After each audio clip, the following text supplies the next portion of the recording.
A service of KIBMradio.com, the Internet's home for an all old-time radio.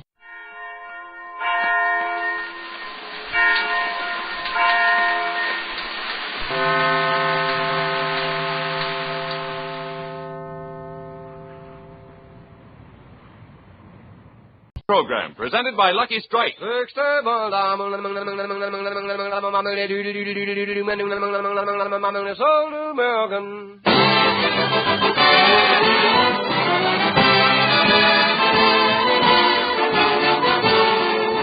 Lucky Strike program starring Jack Benny with Mary Livingston, Phil Harris, Rochester, Dennis Day, the Sportsman Quartet, and yours truly, Don Wilson.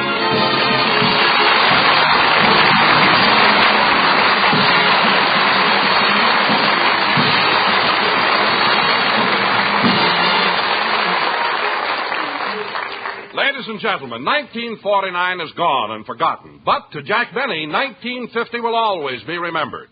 Because 1950 is what he paid for his new suit. And here he is, Jack Benny.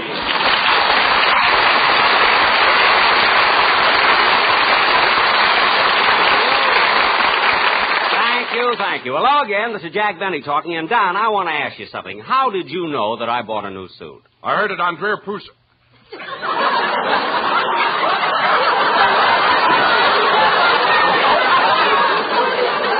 heard it on what? Wait a minute, I want to hear this. You heard it on what? I heard it on Drew Pearson's broadcast.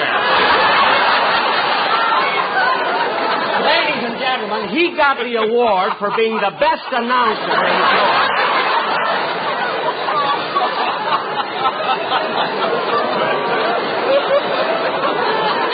That gives you a rough idea. Dr. Gallup must have given it to you. Now, wait a minute, Don. Drew Pearson is a commentator who specializes in national affairs. Why would he mention that I bought a suit for $19.50? Because Wall Street feels that it indicates a definite trend toward a bull market. Yeah, I can't understand it. A man goes out and buys a plain herringbone suit, and it shakes the economic system of the nation. I need wool socks, too, but who knows what it'll do to England. But you know, Don, I really bought this suit because I thought I was going to be invited to Clark Gable's wedding. Well, the reason you weren't invited, Jack, was because they wanted to keep it a secret. I know that. Gee, and when Clark got married, he certainly left a trail of broken hearts. Yeah, there hasn't been so many gals weeping and wailing since Alice slipped the ring over my finger. Well, if it isn't the bashful blonde from Elbow Bend. Say, Phil. Hey, wait a minute, Jackson. Before we get into one of them routines, I would like to greet my orchestra. I say. Good afternoon, gentlemen. Good afternoon, Maestro. Maestro? They call you Maestro? Phil, how come you and your musicians are treating each other with so much dignity? On New Year's Eve, we all made a resolution. Well, I'm glad to hear it. I figured that the clowning and kidding we did was all right for the first 5 or 10 years, but now my orchestra's reached a position of prestige in the entertainment world, and we should do nothing to jeopardize it. Well, that's wonderful, Phil. By the way, I noticed that your brass section is missing. How come? Their parole was canceled on New Year's Day.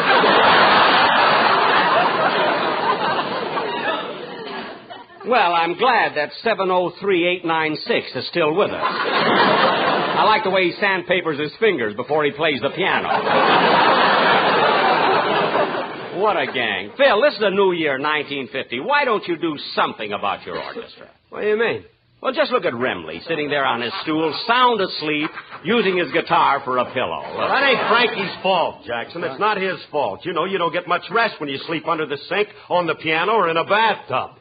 Wait a minute, Phil. You mean Frankie sleeps in those kind of places? Look, Dad, he sleeps in the place he was when the bottle last ran dry. What? You know, when your knees buckle, you ain't always over a feather bed. I guess not, but you'd think... Oh, hello, Mary. Hello, Jack. I was just going...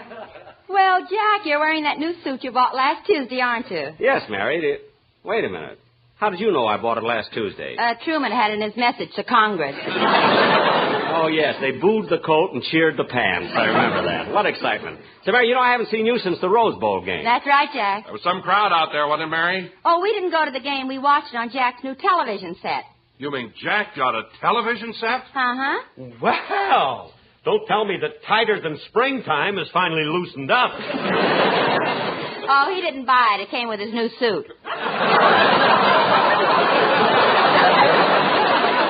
Mary, don't be ridiculous. The Warner brothers gave it to me. Well, it's about time. You certainly gave it to them.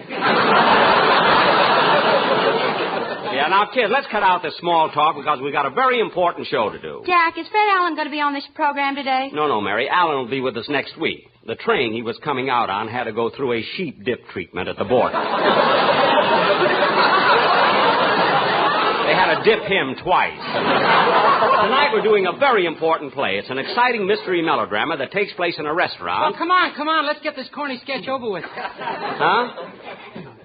Dennis, you're late. So what? You want to make something out of it?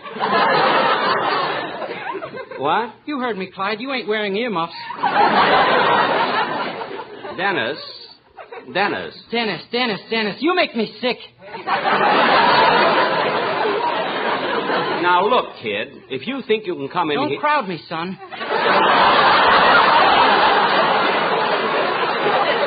For heaven's sake. Dennis, what's come over you? It's my New Year's resolution. Nobody's pushing me around anymore. That's telling him, Wormy. Yeah.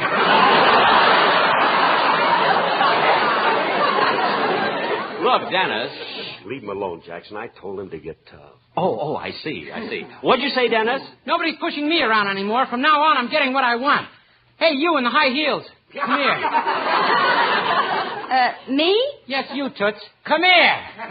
Go ahead, Mary. Go ahead. Play with it. Yes? Now put your arms around me and hold me tight. Tight, I said. Now I'll put my arms around you and squeeze you like this and... Phil, what do I do now? Oh, well, the first thing you do, Dennis, is stop acting silly. Yes, sir. And the third thing you do is sing your song. What's the second? Let go of Mary. Now go ahead. Let's have it.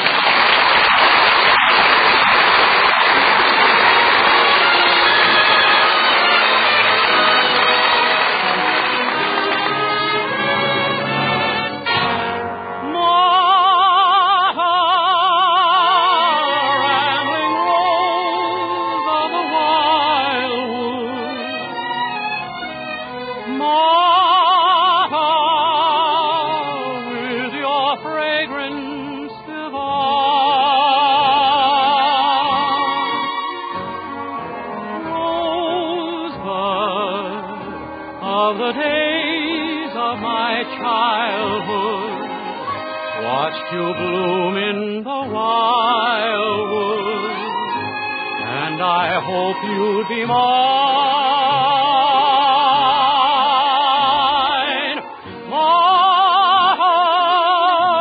now your eyes beam at twilight, sparkling like each dewdrop at dawn.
Sung by Dennis Day. Very good, Dennis. That was really wonderful. Thank you, Mr. Benny, and congratulations on your new suit.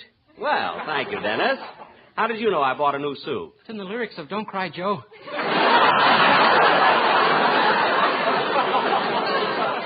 such a fuss over a suit? It's only herringbone, you know. Wormy. And now, ladies and gentlemen, for our feature attraction tonight, we are going to present a melodramatic mystery entitled Murder at Romanoff's. This scene takes place in one of the most fashionable restaurants in Beverly Hills, where all of... excuse me. Hello? Hello, Mr. Benny. This is Rochester.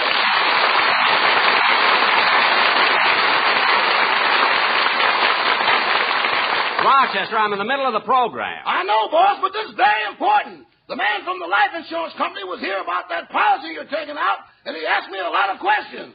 Well, I hope you answer them right. Oh, I did. When he asked me your height, I said 5'10". Uh-huh. Your weight, 164. Uh-huh. Your age, 39. Uh-huh. We had quite a round table discussion on that one. Wait a minute, Rochester. Why should there be any question about my age? Oh, it wasn't the question. It was the answer we had trouble. Oh. Well, I'll straighten that out when I see him. What other questions were there? Well, color of your eyes, blue. Uh-huh. Color of your hair, blonde. You told him I was a blonde? You must be. I got the red, brown, and black ones in the bandage. Oh, yes. What else happened? Well, then I told him what you wanted. And he said that never in the history of the life insurance business has a policy been made out that way. Well, didn't you insist that I want it that way, Rochester? Yeah, but he told me no matter what you say, you can't be your own beneficiary.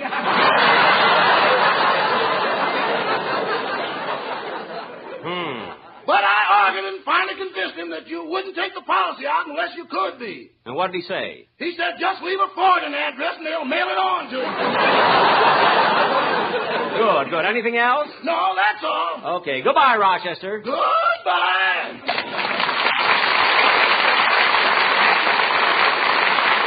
All right, kids, let's not waste any more time. And now, ladies and gentlemen, for our feature attraction tonight, we bring you that melodramatic mystery entitled Murder at Romanoff's.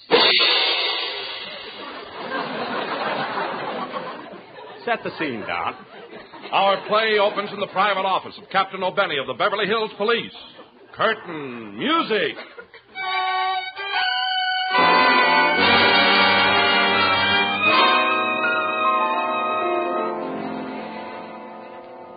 Now, listen, men. There have been a lot of complaints. We're going to straighten things up around here.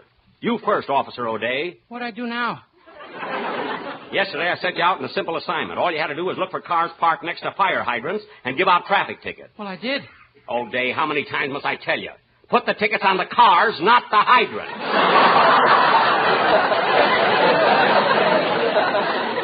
And you, O. Wilson, you haven't been attending to your duties either. I'm sorry, sir. Being sorry doesn't help. Remember, you're the only man on the police force who's a condemned murderer. Say, Chief, how come we have a murderer working with us? Well, on the day of his execution, he started ordering his last meal, and the state couldn't afford it. But I'm really disgusted with you, man. Why, we even have our bloodhound, Prince, is smarter than you. Come here, Prince. Here, Prince. Prince, how much is 1 and 2? Ralph! Ralph! Ralph! That's right. Now, what's 6 minus 4? Ralph! Ralph! Right again, Prince. Now, what is the square root of 73,429? Put down that pencil and figure it out in your head. Stupid dog.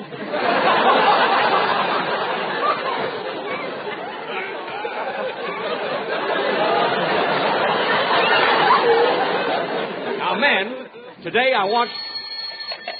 Hello, Beverly Hills Police, Captain O'Benny speaking. Hello, Captain. This is Mitzi LaRue. Mitzi LaWho? Mitzi LaRue. Hello, Mitzi. How do you do?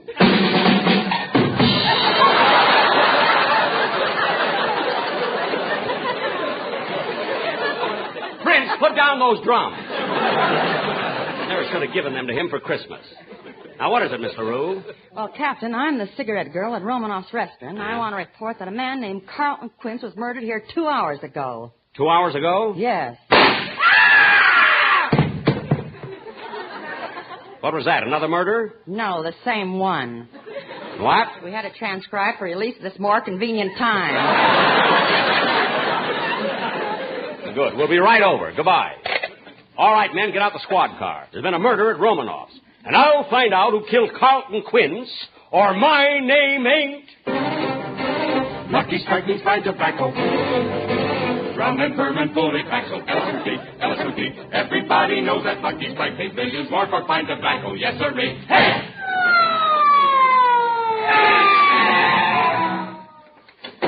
Okay, man, this is Romanoff's restaurant. That man in that red uniform and gold braid must be the doorman. I'll ask him. Pardon me, are you the doorman? Well, who do you think I am, Drear Pooson?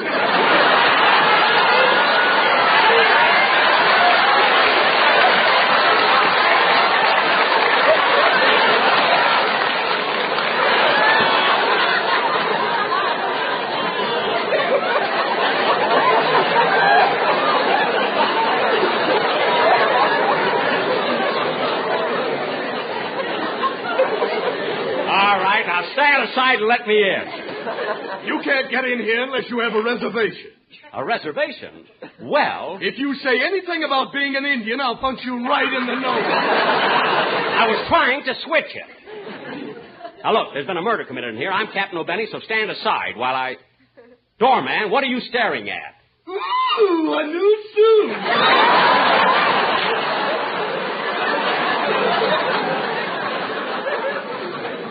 How did you know? I heard it on the frost warning. Oh,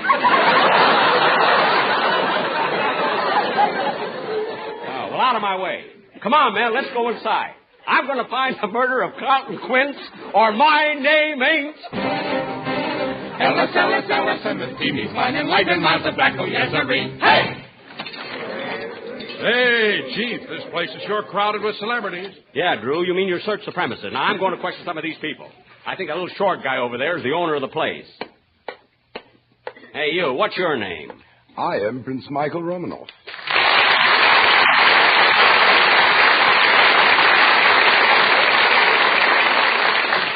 Well, tell me, Prince Romanoff, what do you know about this murder? Murder? Has there been a murder here? Yes, your cigarette girl called me and told me about it. Well, here she comes now. I'll ask her.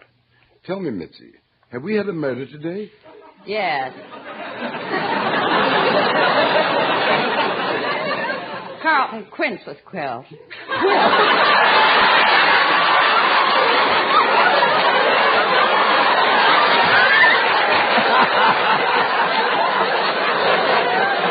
One lousy rehearsal.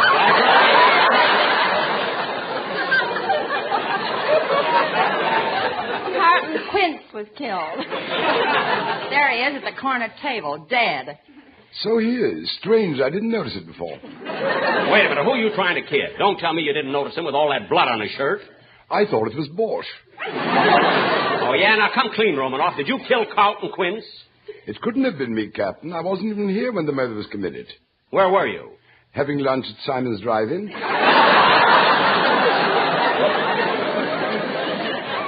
How come you weren't eating here? Who can afford these prices? Oh, well, who's that sitting over there eating that big steak? Simon. He's loaded. I'll get back to you later. I want to look around. When nobody leaves this room, there's been a murder committed. Don't raise your voice, Chief. You remember, this is the classiest joint in town. Some class. Look at that broom leaning against the table. Well, that's no broom. That's Frank Sinatra. Well, I'm going over and talk to him. Say, you. Are you Frank Sinatra? Won't you tell me when we will meet again? Sunday, Monday.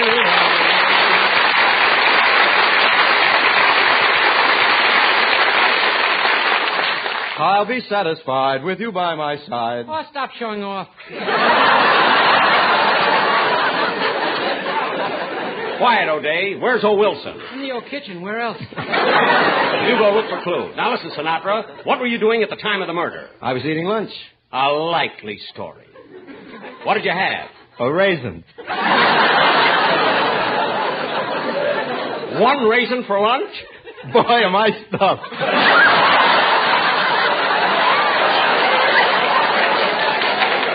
Never mind. I want to know. Say, Captain O'Benny, that's a beautiful new suit you're wearing. Cost $19.50, didn't it? Yes, how did you know? Last Friday I sang Don't Cry Joe.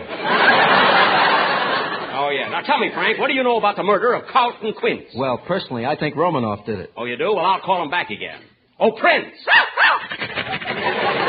Not you, you stupid dog! Put down that pencil. If you haven't figured it out yet, forget it. Prince Michael, come here. Yes, Captain O'Benny. Sinatra thinks you're the man who murdered... Captain O'Benny. What is it, O'Day? Would you think a man is guilty if you saw him running around with a smoking gun in one hand, a blood-stained knife in the other, and he kept yelling, I did it! I did it! I did it! I did it! Well, of course that man is guilty. Well, if I see anyone like that, I'll arrest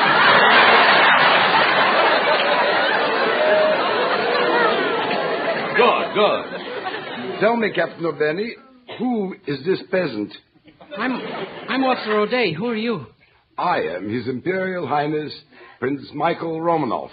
Well, how do you do?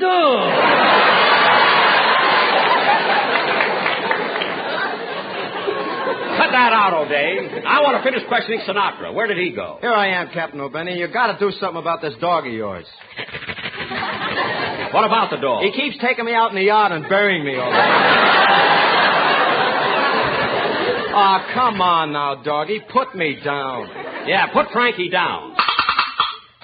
Stop beating his head against the floor. You teach a dog drums and he goes crazy.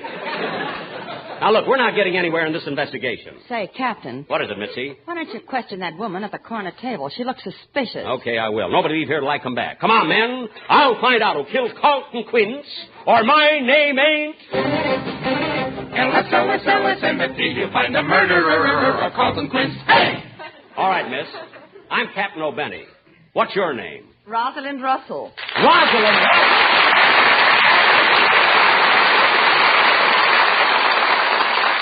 Now, wait a minute, Miss Russell. This is a restaurant. Who's applauding you?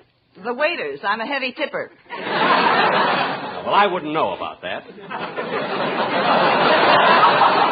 Now, what were you doing at the time of the murder? Believe me, Captain O'Benny, I had nothing to do with the murder. Absolutely nothing. I was just sitting here eating my lunch. A likely story. What did you have for lunch? Well, I started off with tomato juice. No, it was prune juice. No, tomato juice. And then I had consomme. And then I had a filet mignon, medium rare, and potatoes. French fried potatoes. Do you hear me? French fried potatoes. Miss Russell, have you ever won the Academy Award? No, but I'm always in there punching.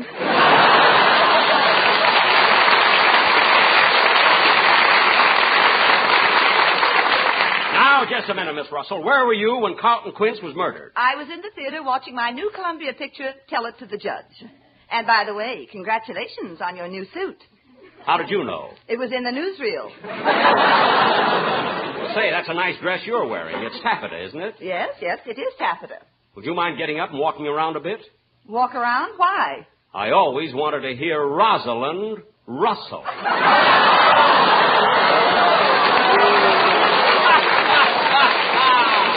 Please, I just had my lunch. Now, Miss Russell, what do you know about this murder? Nothing.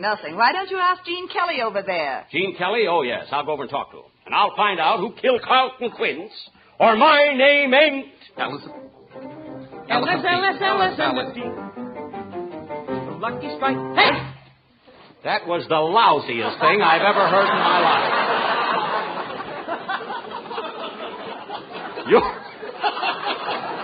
One rehearsal, that's all. You're Gene Kelly, aren't you?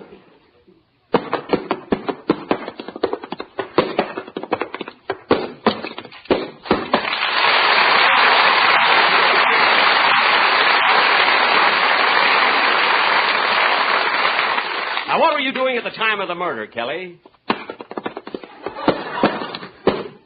Now, come on, Kelly, talk. This is radio, not television. Okay, I'll talk. I thought you would. Now, what were you doing 2 hours ago at the time of the murder? I was in the Egyptian Theater watching that new Metro-Goldwyn-Mayer Technicolor picture, On the Town, which stars Gene Kelly, Frank Sinatra, Betty Garrett, and Jules Munchin. It was directed by Gene Kelly, who also appeared in such sensational hits as Take Me Out to the Ball Game, The Pirate, Anchors Away, and in his spare time gives dancing lessons to Arthur Murray.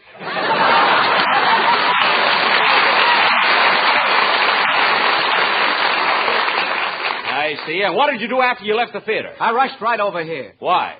I couldn't wait to see your new suit. How did you know I had a new suit? Well, while I was sitting in the Egyptian theater watching that new Metro-Goldwyn-Mayer Technicolor picture On the Town, which stars Gene Kelly, Frank Sinatra, Betty Garrett, and Jules Munchin, and was directed by Gene Kelly, who also appeared in such sensational hits as Take Me Out to the Ball Game, The Pirate, Anchors Away. Yes?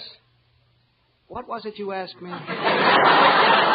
I asked you how you knew I had a new suit. Oh, yes. Well, while I was in the Egyptian theater watching... Never mind! Now, look, Kelly, I'm going to find out who killed Carlton Quince if it takes me clear into the middle of Amos and Andy. Now, come clean, Kelly. Why did you kill Carlton Quince? I didn't do it. It was Mitzi LaRue. I didn't do it. It was Mike Romanoff. I didn't do it. It was Rosalind Russell. I didn't do it. Wait, Frankie, I haven't accused you yet. What's going on here anyway? Now, look, somebody in this room murdered Carlton Quince, and I'm going to find out who. I beg your pardon, but I have to go now. Huh? Who are you? Carlton Quince.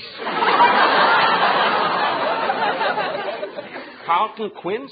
Why, you're the murdered man. I know, but I have to go to rehearsal. They're killing me again tonight on the Whistler. On the Whistler program? Yes, would you hand me that napkin, please? The napkin? I want to wipe off this borscht. They're strangling me there. Oh, well, lots of luck. May I have your autograph? Certainly. Thank you.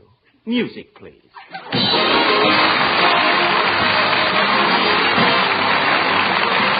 Jack will be back in just a moment, but first... Friends,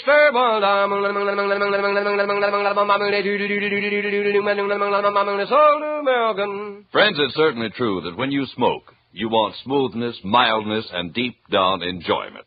And that's precisely what you'll get with every Lucky Strike you light, because there's never a rough puff in a Lucky. Just think of that, friends. Luckies are always smooth, mild, and mellow, every puff of the way. For you see, it takes fine tobacco to make a fine cigarette. And LSMFT, Lucky Strike, means fine tobacco. Now, fine tobacco costs more, and Luckies pay more. That's right. Luckies pay millions of dollars more than official parity prices to get ripe, mellow tobacco for your Lucky Strike. Just listen for a moment to what the tobacco experts say about the kind of leaf Lucky Strike buys. Take Mr. L. Garland Griffin, a tobacco auctioneer from Clarksville, Virginia, who recently said, "All in all, I've sold over 100 million pounds of tobacco. And season after season, I've seen Lucky Strike buy fine tobacco. Prime, ripe leaf. The kind of tobacco for downright good smoking. I've smoked Luckies regularly for 14 years. Now there's a tip for you, friends, from a man who really knows tobacco. So for your own deep-down smoking enjoyment, light up a Lucky. You'll agree with the tobacco experts, with the millions who choose Luckies for a finer, milder, smoother smoke. Yes, puff after puff, pack after pack. There's never a rough puff in a Lucky. Good reason to make your next carton Lucky Strike. All right, men, we're on our way back to the station. I better make a report. Calling all cars, it's Captain O'Benny. The Romanoff murder mystery has been solved, thanks to Michael Romanoff, Frank Sinatra, Rosalind Russell, and Gene Kelly. That is all. Headquarters, you got anything to report? Yes, Chief. Something just came in on a teletype. What is it? It says Fred Allen will be the guest star on a Jack Benny program next week. That'll really be murder. Hey, we're supposed to make a right turn to the police station. You turned left, you stupid dog. How he ever got his driver's license, I'll never know. Be sure to hear Dennis Day and a day in the life of Dennis Day. Stay tuned for the Amos Manley Show, which follows immediately.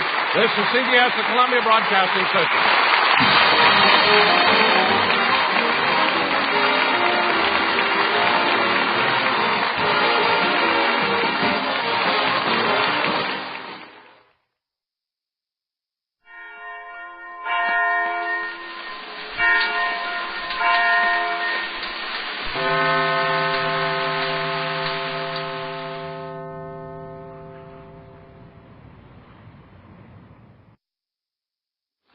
Good health to all from Rexall.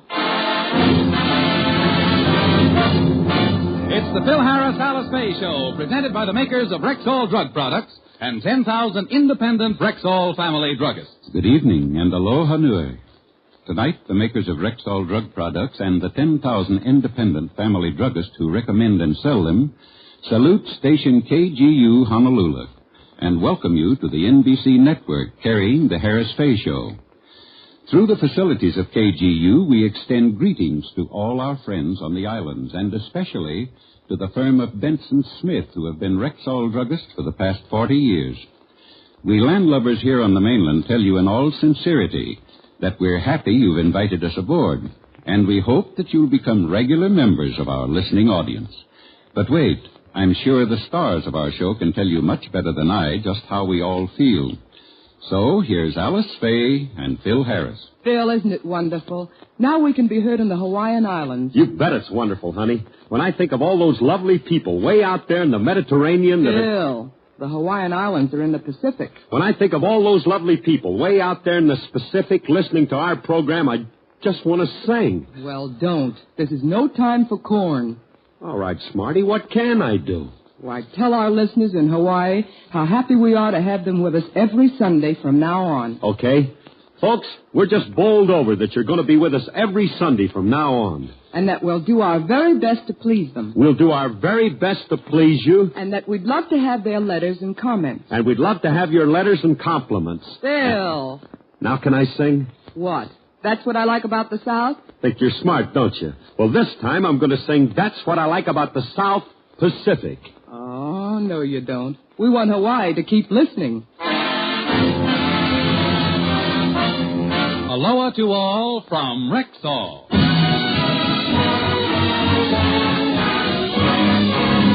And now your Rexall family druggist brings you the Phil Harris Alice Faye Show. Written by Ray Singer and Dick Chevrolet, with Elliot Lewis, Walter Titley, Robert North, Janine Roos, Ann Whitfield, Walter Sharp in his music. Yours truly, Bill Foreman, and starring Alice Faye and Phil Harris.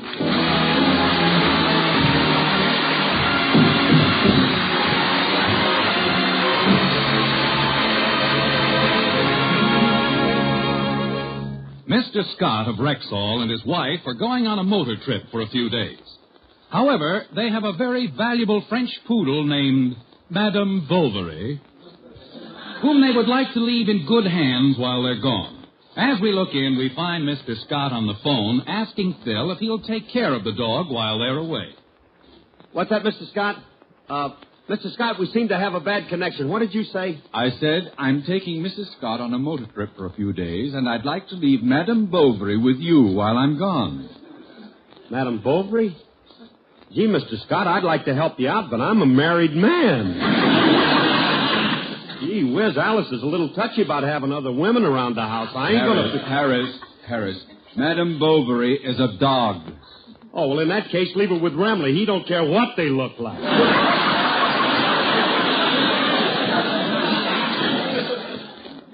Give me strength. Look, cornball. Madame Bovary is a dog.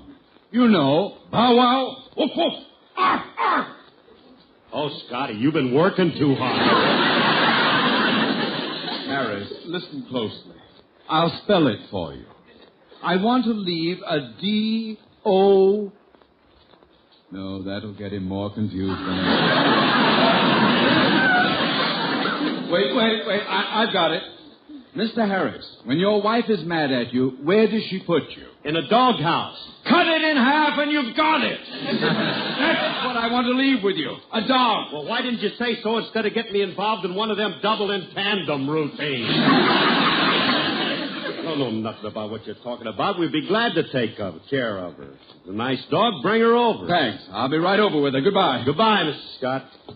Who called, Phil? Oh, it's Mr. Scott, honey. He's taking his wife on a motor trip, and he wants to leave his dog with us. Oh, that'll be nice for the children having a dog around. Yeah. Well, if that Scotty's coming over with that dog, I won't be able to finish painting this chair right now. Well, you better put the paint away now. I'll put the paint can away later. You know, Phil, we should have bought the girls a dog for Christmas.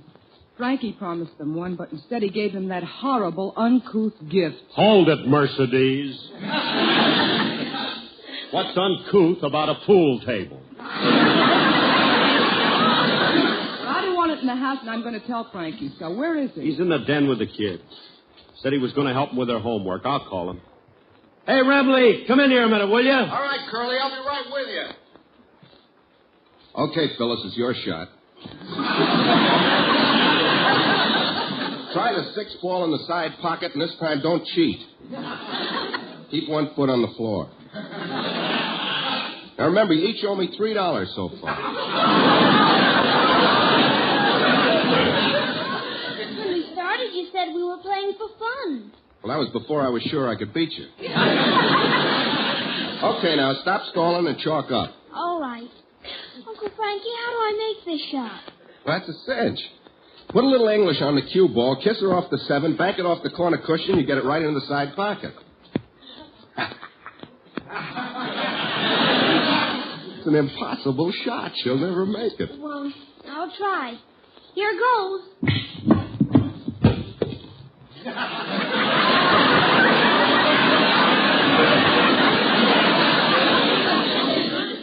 Little wise guy.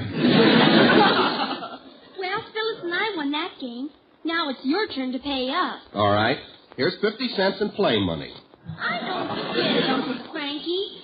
When we win, you pay us in play money. But when you win, we have to pay you in real money. How come? Fortunes of war, my child. Now, if you kids will excuse me, I'll go see what your daddy wants. Curly? Hey, do you want to see me, Curly? I want to see you, Frankie. It's about the pool table that Hold it a minute. That must be Mr. and Mrs. Scott. What are the Scotts coming here for? They're going away on a trip, and they're stopping by for a minute. Excuse us, Frankie. Yeah. Hello, Harris. Mrs. Harris? Oh, hello, Mr. Scott. Come right on in. Where's Mrs. Scott? She's at home. I'm picking her up later. Well, here's Madame Bovary. Hiya, Poochie. She's a cute little thing. Hey, Curly, did the old test tube leave yet? Oh, hi, Scotty. Oh, it's him. Hello, Remley. It's good to see you. Thanks. Good to see you, too. You're looking fine, Mr. Scott. Well, Mrs. Scott.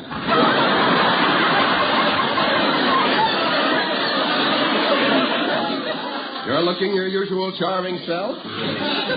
Nice to see you again. She's got a cold, eh?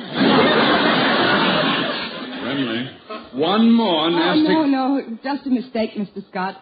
Frankie can't see too well. He's wearing his nearsighted head today.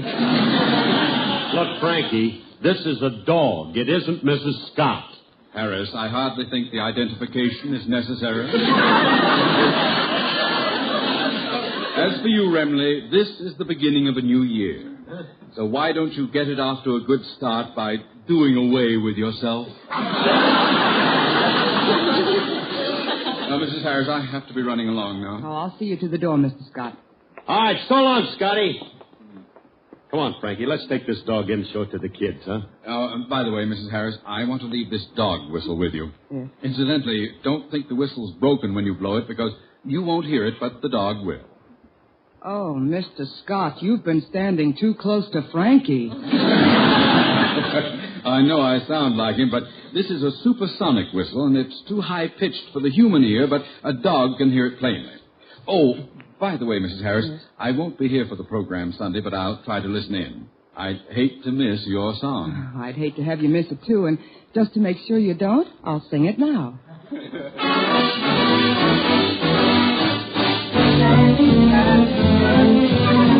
Bye-bye, baby.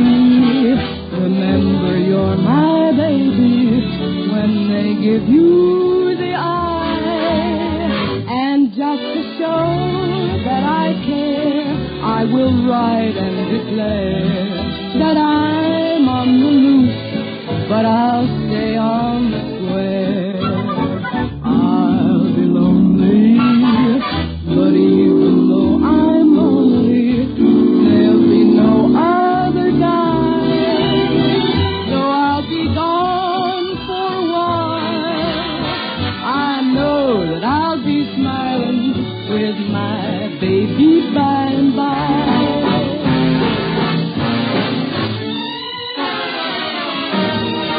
Bye-bye, baby. Remember you're my baby when they give you the eye. Although I know that you care, won't you write and declare that though on the loose, you are still on the square. I'll be lonely, but send that rainbow to me, then my shadows will fly. Though you'll be gone for a while, I know that I'll be smiling with my pennies by and by.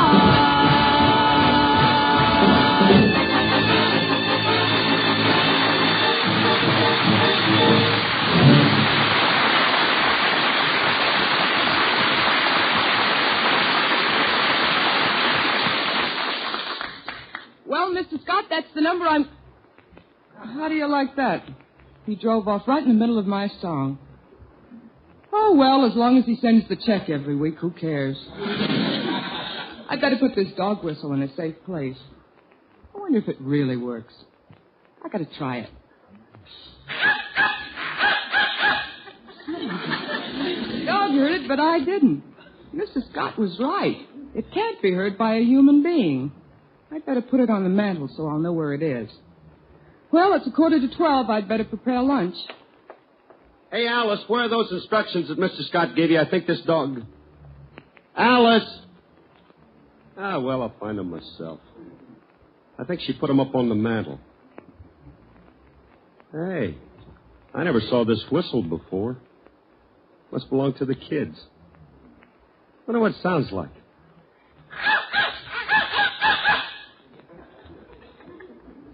Must be broken. Maybe you have to blow it harder. Who's blowing that darn whistle in here?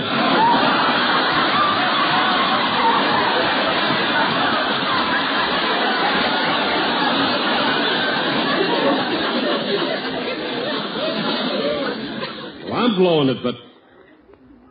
You heard it blow? Yeah. That's the shrillest sound I ever heard in my life. But Frankie, the whistle's broken. Look, I'll show you. Stop it! Sit down! You want to break my eardrums?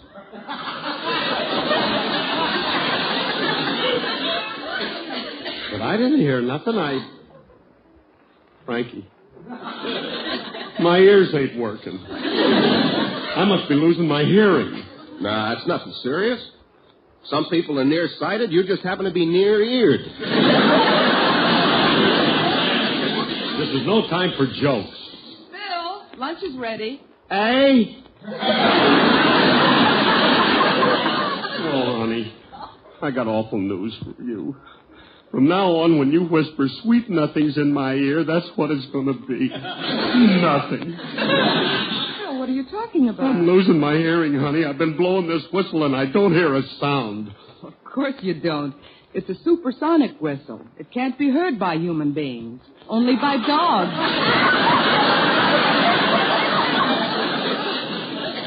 Oh. Well, thank goodness I'm all right. I didn't hear it, and Remley said he heard... Remley. What are you staring at me for? Just because I heard the whistle doesn't mean that I... Hey, Curly, if only dogs can hear it and I heard it, it must mean that I... Take it easy. Take down, Rex. Why is Frankie carrying on so? Alice, I got something amazing to tell you. When I blew this dog whistle, Frankie heard it. Somehow that doesn't surprise me. Honey, don't you understand? What did you say about the whistle? I said a human being can't hear it. But Frankie heard it. So? What do you mean, so? This is awful. If I can hear like a dog, there must be something wrong with me. Maybe you're part Airedale. Don't be a funny man. Part Airedale. I'll have you know I'm just as human as anybody. I'll be right in, dear.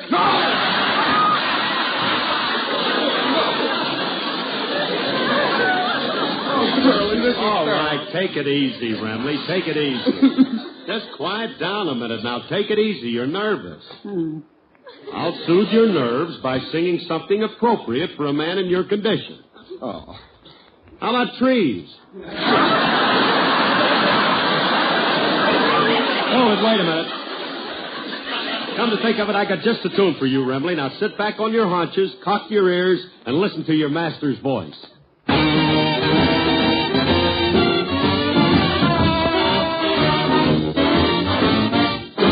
I recommend to every one of you who continue to do the things you do. Apply the fundamental and let the incidental go by. Stand on the basic, firm philosophy. Do it naturally, like it ought to be. Apply the fundamental and let the incidental go by. When old man trouble starts in hounding your doorstep, and he's got his grip around you, brother, that's the time you'd better watch your step. Consequently, I recommend you take this interview and apply it to everything you do, and you will find your knowledge is more than any college could do for you.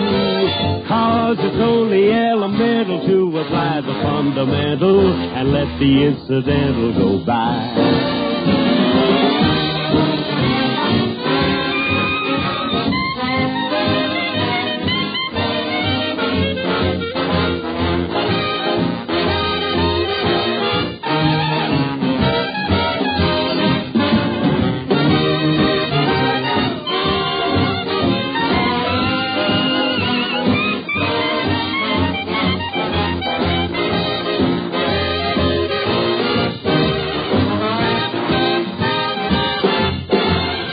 Recommend to every one of you who continue to do the things you do. Apply the fundamental and let the incidental go by. Stand on a basic, firm philosophy. Do it naturally, like it ought to be. Apply the fundamental and let the incidental go by. When old man trouble starts in hounding your doorstep, and he's got his grip around you, brother, that's the time you better get more help. Consequential, I beg you take this little interview and apply it to everything you do, and you will find your knowledge is more than any college could do for you. 'Cause it's only elemental to apply the fundamental and let the incidental go by. Bye-bye. F-U-N-D, I don't know how to spell it, but let the incidental go by.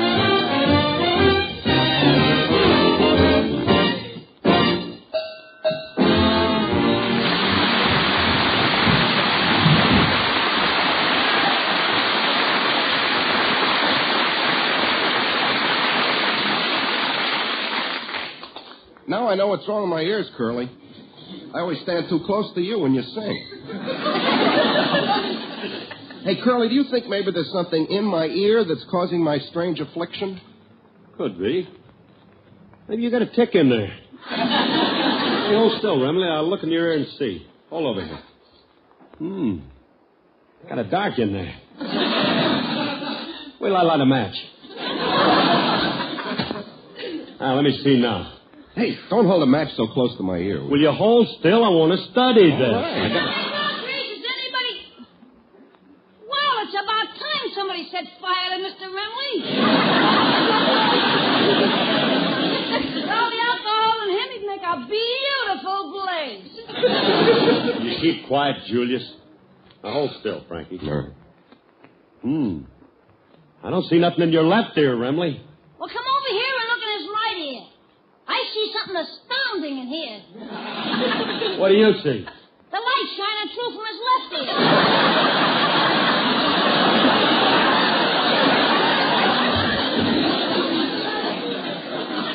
Julius, you can see the light shining through... Julius, you mean... Like an empty attic.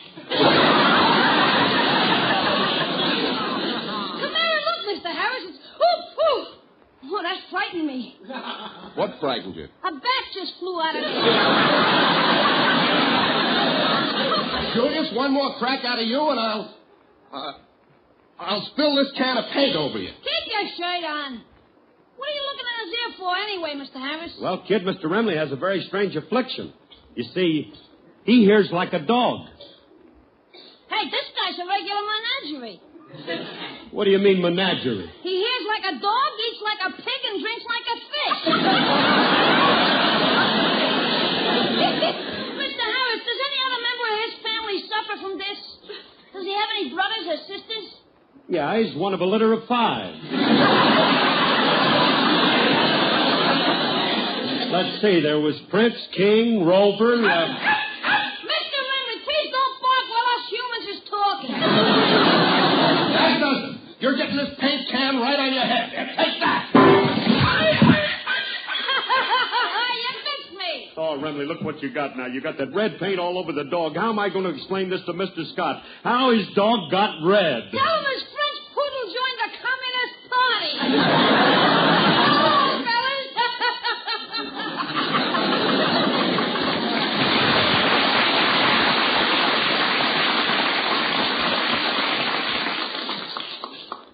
Lovely kid. Yeah. He's a grand boy. He's got all the charm of an old man's knee.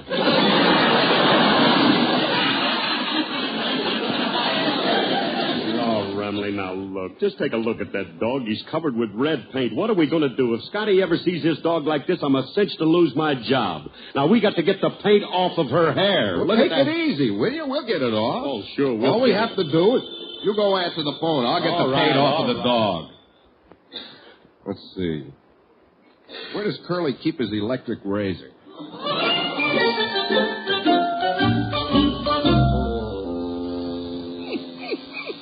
Okay, stop shivering. There you are. Hey, you look great, kid. Not a hair on you. Hey, Remley, I got news for you. We're cooked. That was Mr. Scott on the phone. He had to postpone his trip, and he's coming over to get his...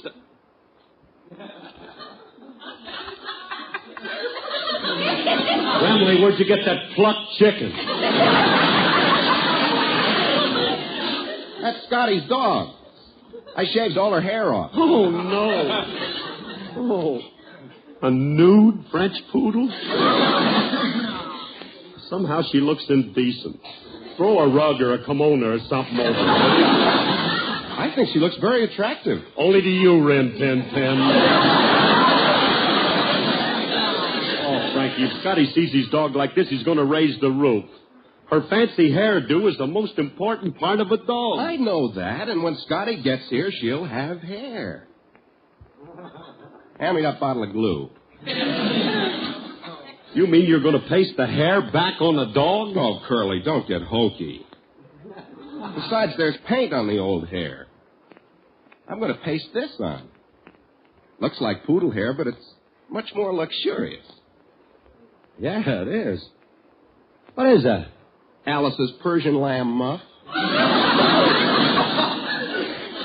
I know what I'm doing every minute. Frankie, will you listen to me? You can't do that. It's too late. It's already cut, measured, and ready to fit. Now hold the dog still while I paste it on. Oh, Remley, why do you always get... Well, that's all we got left to do now, and I'll tell you something. We got to hurry, Frankie. Mr. Scott will be here any minute. Now, look, do you remember how her fancy hairdo looks? Stop worrying, will you? I'll put it on just the way it was. You'd better.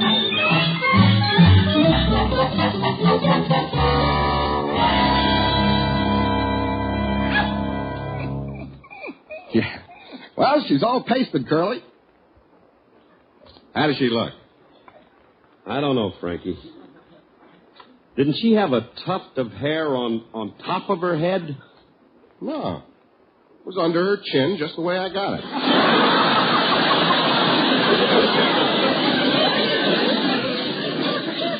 Well, maybe you're right. But is it supposed to be shaped like a Van Dyke?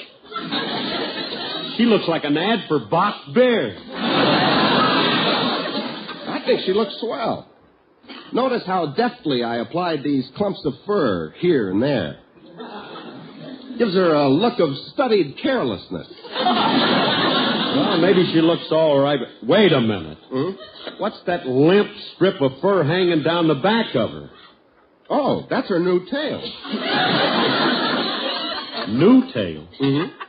What happened to her old one? Well, while I was working on it, she kept swishing it in my face, so I glued it to her stomach.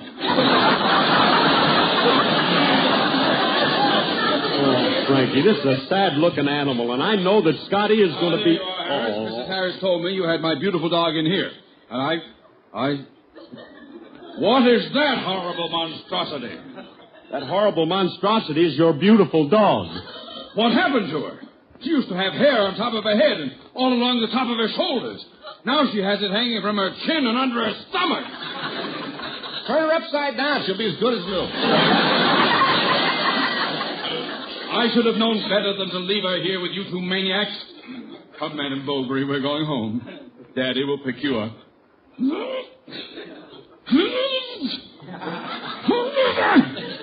I can't budge her. Remley, you put too much glue on her stomach and she's stuck to the floor. Pull a little harder, Scotty.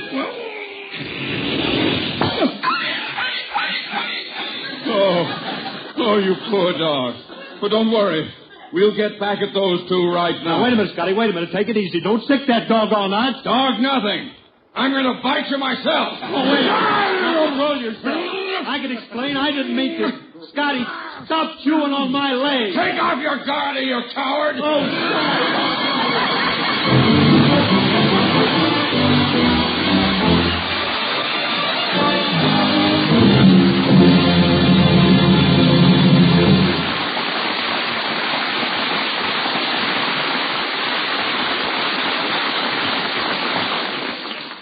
Friends, this is Phil Harris, and right now, I'm going to tell you about something that is very close to me. Somewhere is a youngster who needs a pal. A boy who may be fatherless or just an unhappy, unfortunate kid. Whatever the reason, the big brothers of America are ready to help. And you can help, too, if you're a big brother. Beginning next Sunday is National Big Brother Week. Give your own heart a warm feeling by joining up, won't you?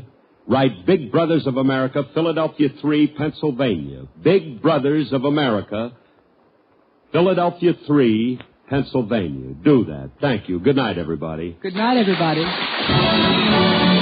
program was produced and directed by Paul Phillips. Included in today's cast were Gail Gordon and Stan Freeberg. Frank Remley was played by Elliot Lewis, and Julius was played by Walter Tetley. Goodbye now for the makers of 2,000 or more Rexall drug products and the 10,000 independent family druggists who recommend and sell them. Don't forget, we'll be with you out there in the islands every Sunday from now on over station KGU Honolulu. So please join the Rexall family of listeners and make it a regular Sunday date with Phil and Alice. In the meantime, whenever you want reliable drug products, visit your nearest Benson Smith drugstore. There's a family druggist inside who'll tell you you can depend on any drug product that bears the name Rexall. And now for Phil and Alice and all the gang, and for the Rexall Drug Company and your Rexall family druggist, this is Bill Foreman saying aloha to all from Rexall.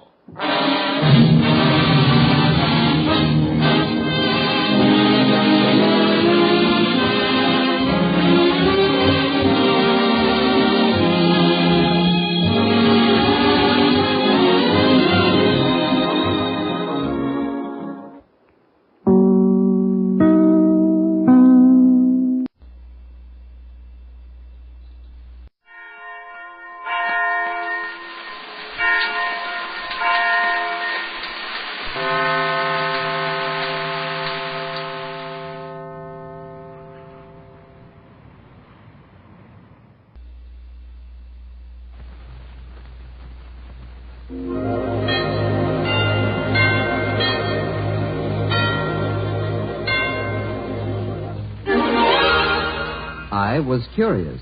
I tasted it. Now I know why Schlitz is the beer that made Milwaukee famous.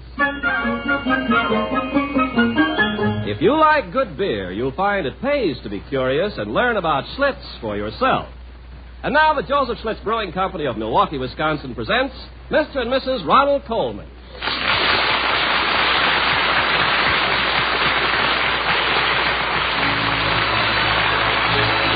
now, the Halls of Ivy.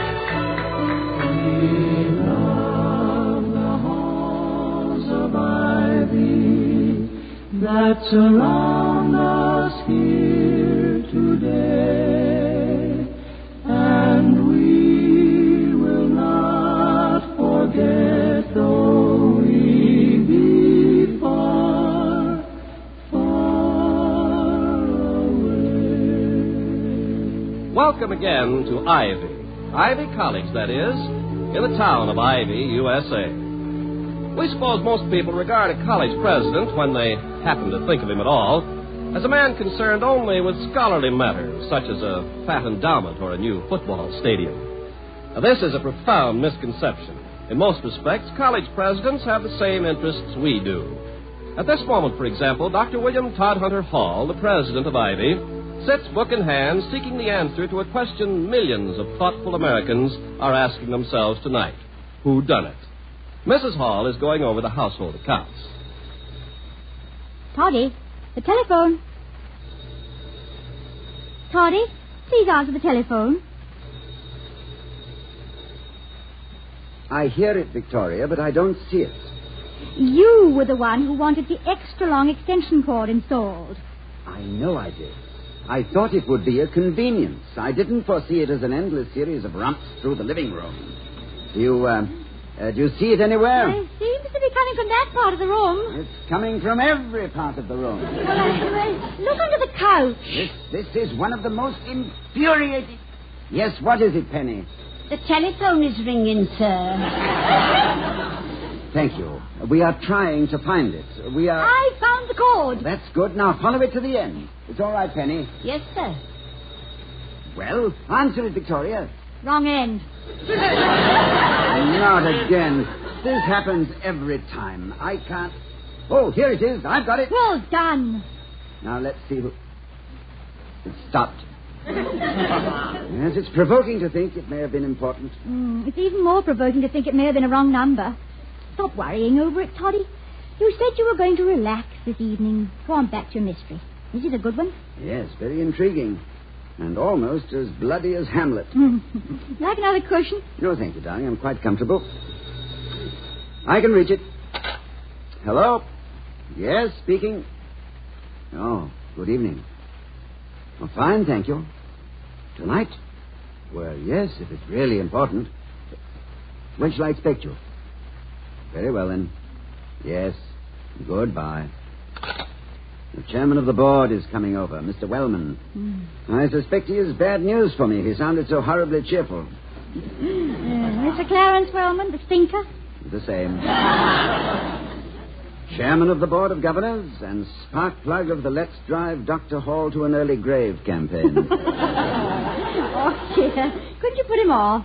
Seems such a shame to let yourself in for such dreadful dullness on your one free night. Oh, I doubt that I shall find it dull. Wellman and I share a common interest in...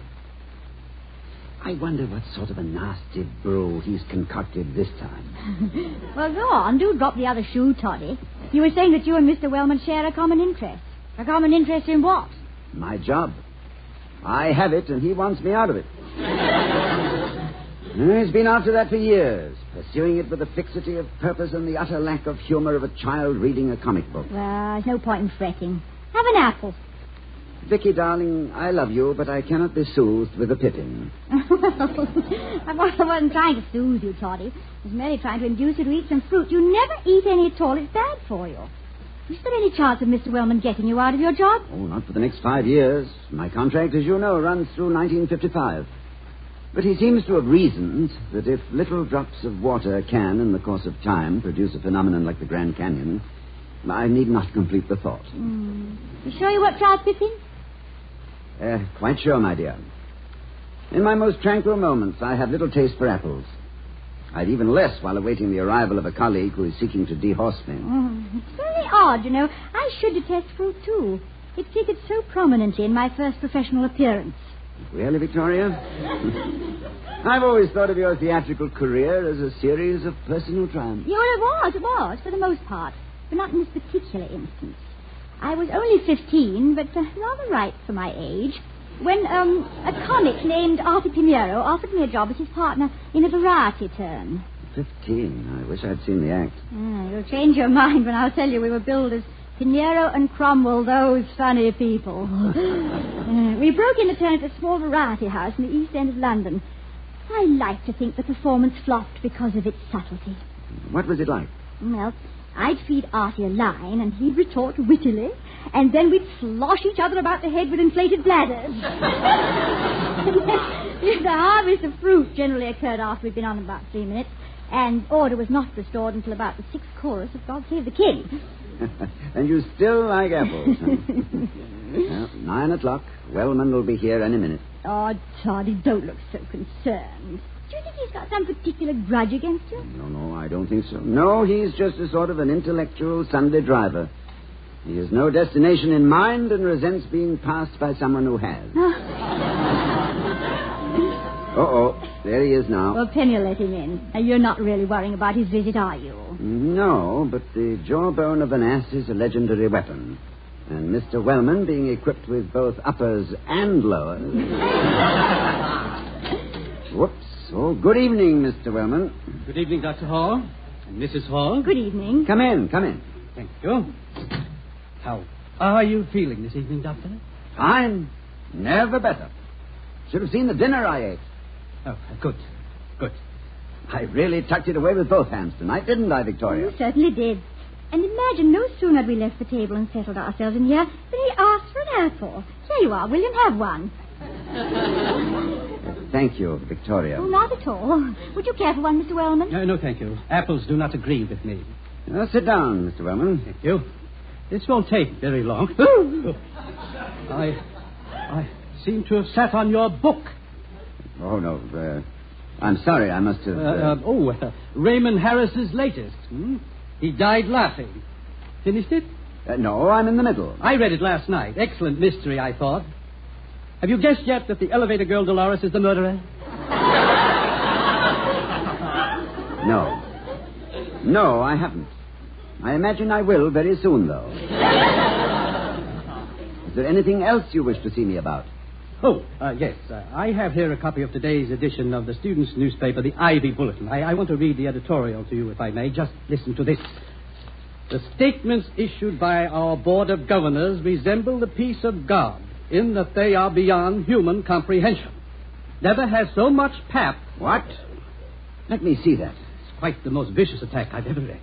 Who's responsible for this? Young Buckley, I presume. Jared Buckley, the editor. I shall most certainly demand a full explanation. The governors were so incensed when they learned... The board knows of this? They know of this editorial? How? I had some other business to take up with them and called an informal meeting early this evening. This was taken up in passing. I naturally assumed they were already familiar with it. Naturally. Everyone knows that prosperous industrialists spend most of their time devouring student publications. It was an irregular meeting, Doctor. I trust it does not upset you. Oh, not in the least. Victoria, may I have another apple? Of course, here. Thank you. I assumed the board would be familiar with the editorial because of my own interest in the bulletin. I was its editor while a member of the class of 1907. Imagine my horror when I realized they had heard nothing about this editorial and never would have had I not brought it to their attention. You must have felt dreadful. I immediately tried to undo the damage I had so innocently caused. I told them I felt certain there was some explanation for an editorial which discussed me and the other members of the board in terms one would not apply even to a mongrel dog. And that failed to calm them? My efforts to pour oil upon the troubled waters merely incensed them the more. Incredible. They instructed me to go to the root of the matter and to announce to you that they would press for Buckley's expulsion. His immediate expulsion. The decision to expel rests entirely with me. Until I know the full story, I refuse even to consider it. The members of the board are entirely justified in their resentment. But so drastic a step is not to be thought of prior to full investigation. Well, of course, that's a matter resting entirely between you and the members of the board, of which I merely happen to be the chairman. Good heavens. Look at the time. I didn't intend to stay this long. I must have bored you to death with my dull, sharp talk, Mrs. Hall. Oh, not at all. Your visit is very stimulating. Gave me all sorts of ideas. Very kind of you to say so. Good night, Doctor. Don't bother to see me to the door. Good night. I want you to know I'm fully aware of how you've gone out of your way in this matter of the editorial. Oh, no, don't mention it. I always like to do whatever I can. Yes, that's what I mean. Good night. Is it as bad as it sounds, darling? I'm afraid it'll require more than 6 choruses of God Save the King to save this act, Victoria. I must see young Buckley at once to determine exactly what prompted his outburst. I'll have Grogan locate him. I'll call him now. And... oh, no. What is it, Toddy? It's gone. That leaping telephone has slipped its leash and run to cover again. Come on, Vicky. You take that side of the room and I'll take this side. Between us, we should be able to run it down by midnight.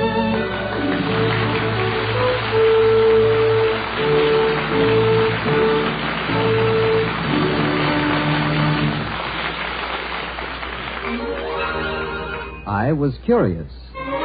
I tasted it. Now I know why Schlitz is the beer that made Milwaukee famous.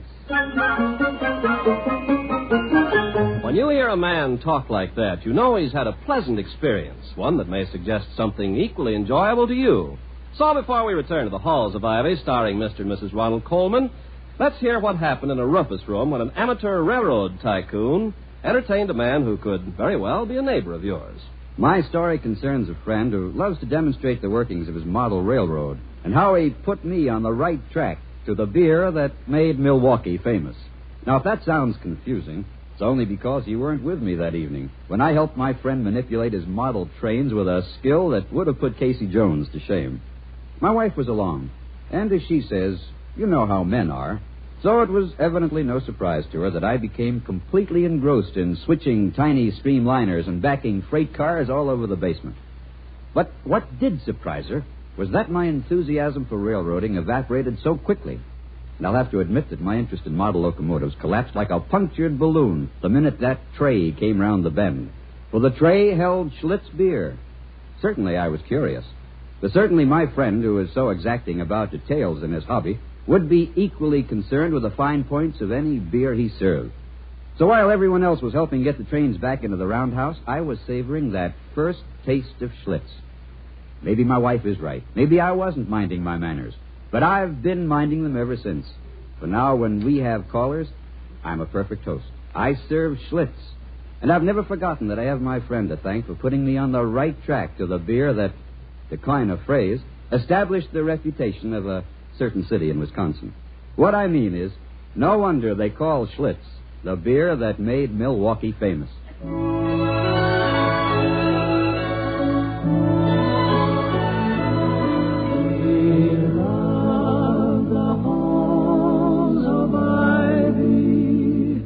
That surround us here today. As we rejoin the halls of Ivy, the rather worried Dr. Hall, with a touch of nostalgia, says,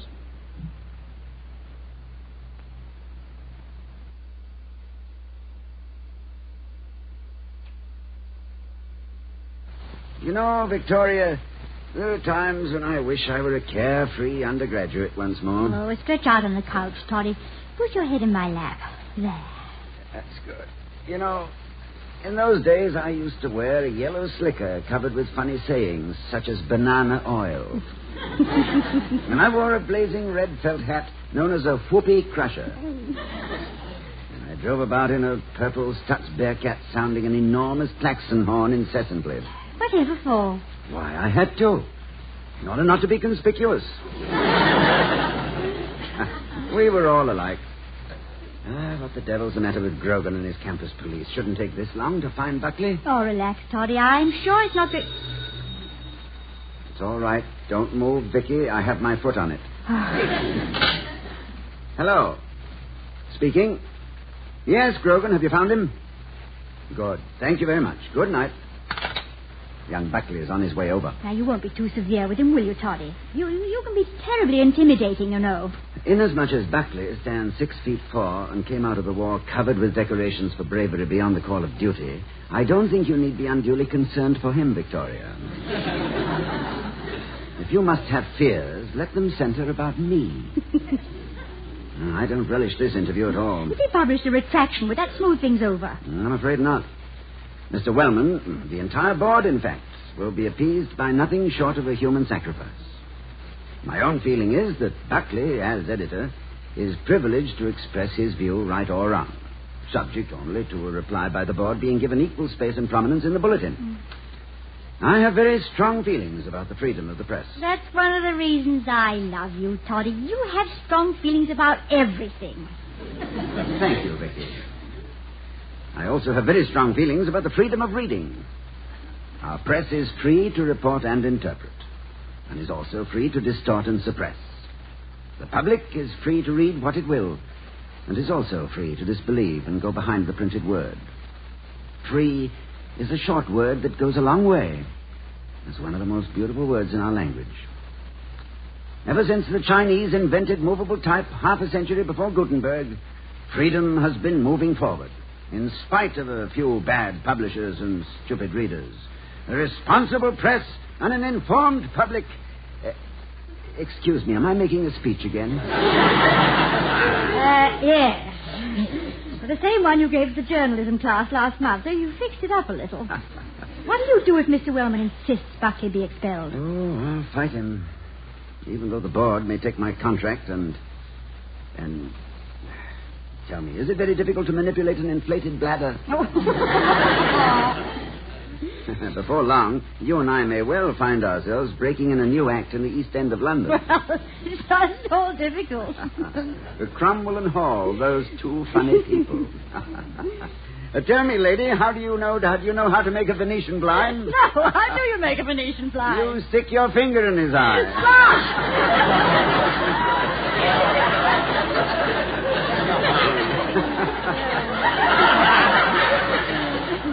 I hope your London audience is mellowed by now. Yes.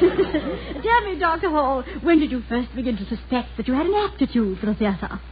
Oh, I think it was when I first saw you in Give Them Tears in London and returned to see it another 25 times. I'd never before noticed any particular urge in that direction. But it wasn't until our first date that I realized what a talent I had for acting. I remember I'd lost my book of traveler's checks that afternoon and found myself that evening standing at the stage door, not a penny in my pockets, waiting for the one woman in the world upon whom I wished to make a favorable impression. No, Toddy. The casualness with which I masked my agony convinced me the stage had lost a genius when I embarked upon an academic career. So sorry to kept you waiting, Mr. Hall.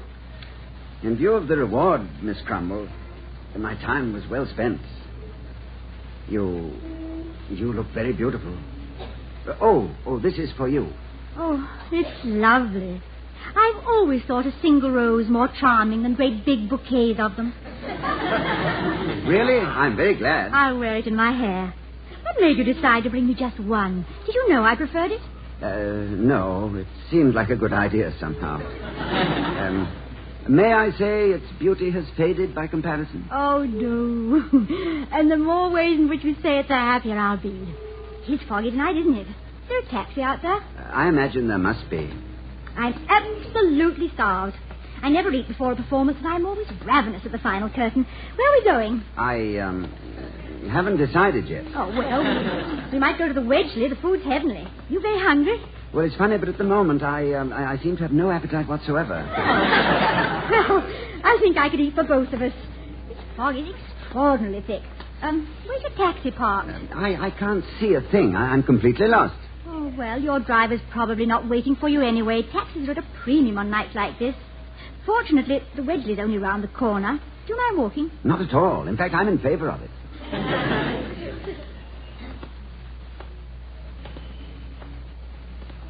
You're very quiet. I was thinking that this is like a daydream come true for me. In London, on a sabbatical, walking in the mystery of night and fog, with you on my arm. It's a heady mixture for a professor. What would you be doing if you were back home now? On a Saturday night? Oh, I'd find something stimulating to do, I suppose. Drive through the countryside or a concert. Or a squash game at the club. Really? On a Saturday night, huh? Oh, I know that doesn't sound like much when I tell it, but when you're living it, yes? Then it's even worse. Oh. But I remember an evening like this for the rest of my life. The way it's gone these past few minutes, that is. I think I'd best tell you now that I can't take you to the Wedgeley, nor any place else, because I haven't any money. What? I misplaced my traveler's checks. The only money I could raise was 2 shillings. Borrowed it from the doorman at the hotel. And I spent that for the rose. I'm terribly sorry. Oh, no. Don't apologize, please. How did you get to the theater from your hotel? You're stopping at the Hanover, aren't you? Yes. I walked. All the way? It's the other side of London. Oh, I started around 7. Shall I take you back to the theater? No. Professor Hall, may I say that never in my life has anyone walked a dozen miles to see me, and I'm very moved. Then I'm glad I ran part of the way. Oh. Do you think you could walk another 2 miles? Of course. Why? Well, my flat's only 2 miles away. There's a perfectly delicious steak waiting, and I happen to be the best cook in the world. Oh, thank you. Thank you. Why, not at all, sir. You've lifted a mountain from my heart. Do you mean you want to see him or don't you? I thought you'd be angry. Why should I be angry? Toddy, Penny wants to know whether or not to show young Buckley in. Buckley? Who's Buckley? Oh, Buckley! Yes, of course. Yes. Oh, yes. Yes. Show him in. Vicky, darling, will you entertain him while I put on a coat? A certain formality is required, and a dressing gown yes, is of course, hardly... of course. I'll be down immediately. Mrs. Hall? Yes. Good evening. Mr. Buckley? Yes, Jared Buckley, Corporal, United States Army. Retired. How do you do? Won't you sit down? Thank you. You've never been here before, have you? No, ma'am. This is my first visit to the powerhouse. The powerhouse. Is that what the students call it? Yes, ma'am. Well, this fire feels good. Winter is really here, isn't it? Saw a whole covey of good humor wagons flying south this afternoon. I hope this call hasn't inconvenienced you. That's all right. I was out with a girl. Well, the thought seems to sadden you. She annoys me. In my relationship with her, I'm something like the hands on that clock over there. I have the feeling I'm making time, but at the end of the day, I'm right back where I started. Oh, well. Have you any idea why Dr. Hall wants to see me? Well, he'll be down directly to tell you himself, but I don't think I'm violating a confidence to say it has to do with the editorial in today's bulletin. You mean he read it? He knows most of it by heart. A millennium is at hand. Someone has finally read an editorial in an American newspaper. Well, is that so very unusual? Unusual? Mrs. Hall, if I were delegated to guard our atomic bomb secrets, I couldn't think of a better way than to print them in bold-faced caps as a newspaper editorial. But someone has read an editorial in the Bull. We must be getting a following. Oh, yes. A passionate one. Well, possibly it's deserved. Today's editorial did have a certain style. If you do say so yourself. Oh, I'm not being immodest. I didn't write today's editorial. What's that? I said I did... Oh, good evening, Dr. Hall. You say you didn't write today's editorial? No, sir. It's a reprint. A reprint? Of what? Of an editorial that appeared in the Bull years ago, 40, 50 years ago. Written by a fellow named, Wellman. Clarence Wellman. No. Yes, sir. Is he any relation to the Wellman on our Board of Governors? They are one and the same. I hope you're not angry, sir. Oh, no. No, quite the contrary. I have never been more pleased. Oh, I'm glad. I think you're doing a remarkable job with the Bull. Yes, indeed. Yes, sir, you'd be surprised at the comments I've heard. Oh, thank you. Thank you very much. Well, that's all I wanted to say to you. Thank you for coming so promptly. Yes, but what... Well, I mean, I don't understand. Why did... Oh, well, good night, Mrs. Hall. Good night. Good night, sir. Good night, and thanks again. Don't mention it. Good night. It's good to see you laughing again, Toddy. Oh, it feels good, too, my darling. Now, will you sit quite still while I make a very pleasant phone call? If you don't mind my snooping. I have neither the mind nor the will to stop you. Come closer. Who are you calling? You'll see. Hello, Mr. Wellman. Yes? This is Dr. Hall. Doctor? I am pursuing this editorial investigation with all possible speed. Your promptness is most commendable. Thank you. You consider the editorial most destructive, don't you, Mr. Wellman? More than that. Student opinion of this nature can destroy forever the authority of this college. And you feel, then, that nothing short of expulsion would be proper punishment for the author? Beyond expelling him, I personally would like to send him to prison. I consider the writer unfit for any association with Ivy. I see. Shall I say that to the board in the morning, Mr. Wellman? By all means. Very well.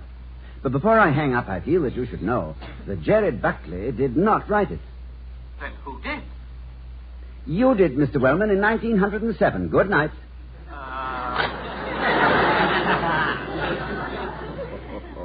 Oh, I feel so good. Vicky. What? Would you like to play a game I just thought of? A game? What game, Toddy? I'm going to blindfold you, hide the telephone, then go down to the drugstore and call you up.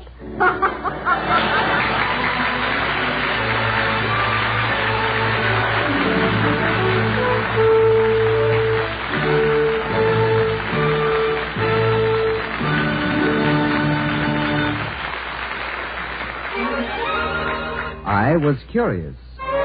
I tasted it. Now I know why Schlitz is the beer that made Milwaukee famous. And here again are Mr. and Mrs. Ronald Coleman.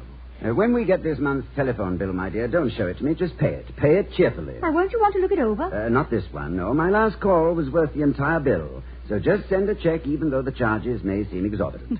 Any conversation I've had with Mr. Wellman, I am happy to consider a long-distance call. All right. Thank you. Good night, everybody. Good night.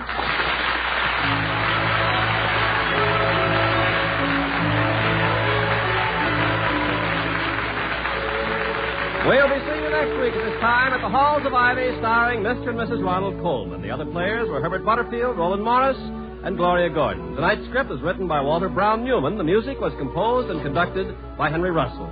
The Halls of Ivy was created by Don Quinn, directed by Nat Wolf, and presented by the Joseph Schlitz Brewing Company of Milwaukee, Wisconsin. Ken Carpenter speaking. Next, hear We the People over most of these same NBC stations.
Ladies and gentlemen, Colgate Dental Cream presents The Dennis Day Show, written by Frank Galen, with Paula Winslow, Dink Trout, John Brown, Charles Dant in the orchestra, yours truly, Vern Smith, and starring our popular young singer in A Day in the Life of Dennis Day.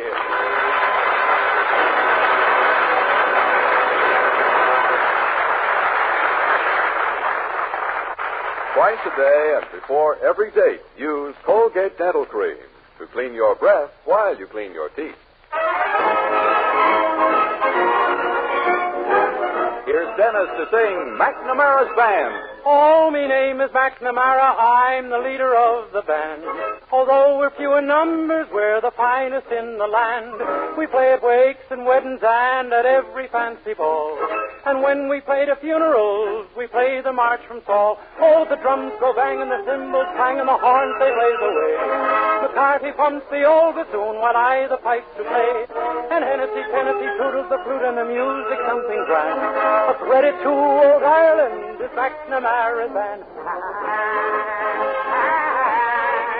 Oh, what a parade we're having here. The grandest parade I've ever seen in all my life. You ever seen the likes of it?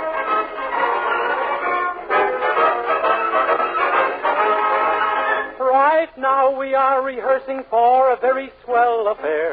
The annual celebration, all the gentry will be there. When Eisenhower to Ireland came, he took me by the hand. Says he, I never saw the likes of McNamara's band. Oh, what a band you have there. The greatest thing I've ever seen in all my life. Oh, my name is Uncle Julius, and from Sweden I have come to play with McNamara's band and big debate by drum. And when I march along the streets, the ladies think I'm grand. They shout, there's Uncle Julius playing with an Irish band. The drums go bang and the cymbals clang and the horns they blaze away. McCarthy pumps the old bassoon while I the pipes do play. And Hennessy toodles the flute and the music something grand. A credit to old Ireland is McNamara's band. It's the grandest and the finest and the most wonderful band that I've ever seen. If you don't agree, just to be sociable, I'll fight the best man in the house. And I'm not long for this world. Credit to old Ireland is McNamara's band.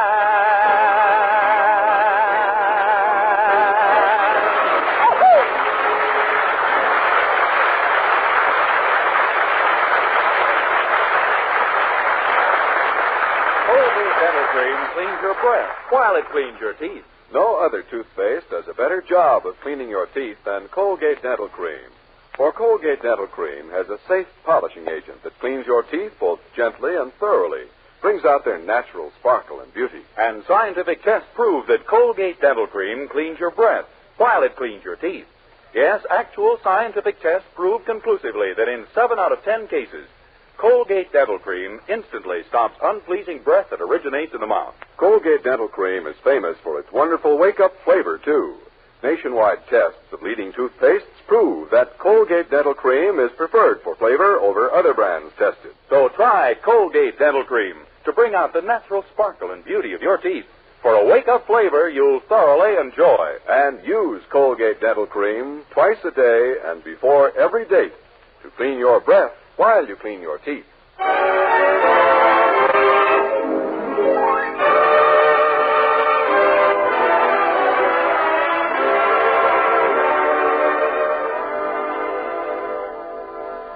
Well, it's late afternoon as we look in at the Anderson boarding house in Weaverville, where our young hero, Dennis Day, rooms. An afternoon you might think like any other. But if you did, you'd be wrong. For as far as our hero is concerned, it's just about the greatest afternoon of his life. He's just burst open the front door of the Anderson house in a state of wild excitement to come face to face with his astonished girlfriend, Mildred Anderson. Mildred, the evening paper. Is it here? My picture's in it, Mildred. My picture. Your picture? Yeah, for the Weaverville safety campaign to cut down street accidents. You see, some people cross the streets outside of the safety zone. Some cross against the lights. Some cross diagonally from corner to corner. But why did they take your picture? I was the first person to do everything wrong at the same time. Oh, so that's it. Sure, I'm famous. I've been chosen the pedestrian most likely to decease. Isn't it wonderful? Well, yes, I guess so. How long has this safety campaign been going on? Oh, it started this morning. The mayor began it himself with speeches at the corner of 3rd and Elm and from the hospital. Gee, 2 speeches in one morning? Well, it was really one speech continued. While he was speaking at the corner of 3rd and Elm, a car hit him. Well, the paper's right here. Let's see now. Look, right there, on page 1. Read that caption. Do you wish to visit a cemetery permanently? All you have to do is walk across the street in the criminally careless manner of Dennis Day, 22, whose photo appears above. That's me. At first, Mr. Day was believed drunk or crazy, But it was later learned he walks this way all the time. I'm going to send clippings to all my friends. Well, they've certainly given you quite a... Why, Dennis! Huh? The picture. It isn't your picture at all. Oh, Mildred, you must be mistaken. I'm not. Look. Your hair's black. This man's a blonde. You're clean-shaven. He has a mustache. You have a small nose, and he has a great big one. And you're wearing a blue suit. He has on a gray one with a Dewey button in the lapel. Don't you see? Gee, you're right. It can't be me. I'm a Democrat. Oh, of course it isn't you. They ran a picture of another man over your story. Oh, that's a fine thing. I nearly get myself killed, and they give someone else credit for it. Yes, I know how you feel. Gee whiz. Well, I'm going over to Aunt Marjorie's house for dinner. I guess I won't see you till tomorrow. Well, okay, Mildred. Darn it anyway. And I was going to use that picture to start a couple of scrapbooks for our children. Oh, gee. Do you really think we'll have some someday, Dennis? Why not? I saw some swell ones for sale at Woolworth's the other day. Well, I'll see you tomorrow, Mildred.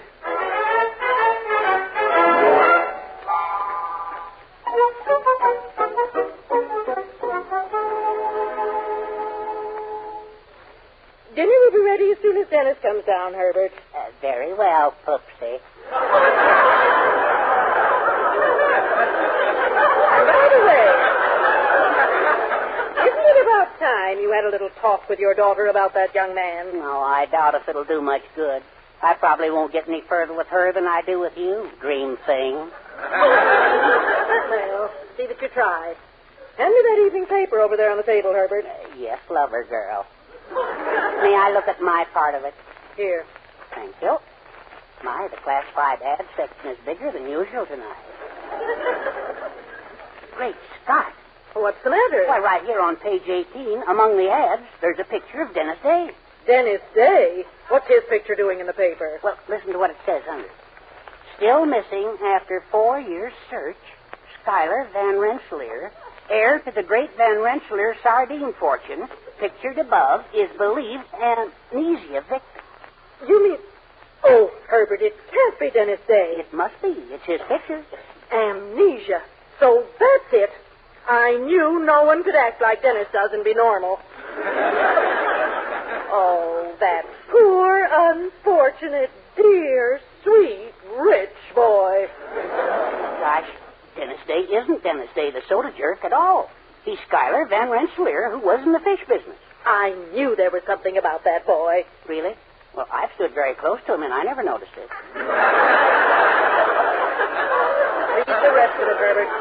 Well, it just says, young Van Rensselaer was born November 17th, 1926. His brother and sister are offering $10,000 reward to anyone successfully aiding him in the recovery of his memory. 10,000? Herbert, we've got to bring back that boy's memory. My maternal instincts have been aroused. Yes, I know how you feel. Well, say, I hear him coming downstairs now. Now, I'll handle this, Herbert. You aren't to say one word until I tell you. Do you understand? Very well. Hello, Mrs. Anderson. Mr. Anderson, dinner ready yet? Dennis, I want to talk to you. To me, Mrs. Anderson? Yes. Do you know who you are, my boy? Why, yes, ma'am, I think so. Who? Well, offhand, I'd say I was me. No. I'm not? Definitely not. We have proof. Gee, I was so certain, too. Now, Dennis, try to think. Do you remember your father? Oh, sure. He was a relative of mine. Did he ever discuss with you what you'd be doing in your later life? Well, let's see. I do remember my father saying he hoped I'd grow up. Yes? That's all. We'll try a new tack. What do you know about your birth? Well, I'm pretty sure it happened. I don't mean that. Do you remember where you were born? Well, Mother told me it was in a small town out west. Wrong. You were born in a big eastern city. Oh. Well, anyway, it was in 1925. Wrong again. It was 1926. In June? November. Gee, Mother didn't know much about me, did she? Herbert, you may take over. Yes, Poopsie. Now, Dennis, I want you to concentrate. Yes, sir. On what? Sardines. Yes, sir. Are you concentrating on sardines? Yes, sir. Good. Now tell me, who is your father? A sardine? Poopsie, you may have it back again. I give up. No. Wait a minute. Of course. You know how loss of memory is always cured in the movies. A sudden blow on the head. Yeah. Hand me the fire tongs, Herbert. Poopsie, no, you can't. We're not sure he is Schuyler Van Rensselaer. So if he's Dennis Day, have I lost anything? No, Poopsie, but there must be another way. If the boy has two selves, we'll bring the other one out. And meanwhile, let's go in to dinner, huh? Yeah, that's a good idea, Mrs. Anderson. Both of me is very hungry.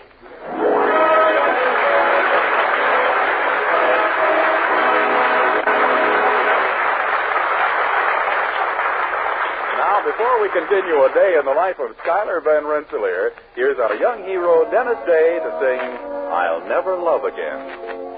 I'll never love again.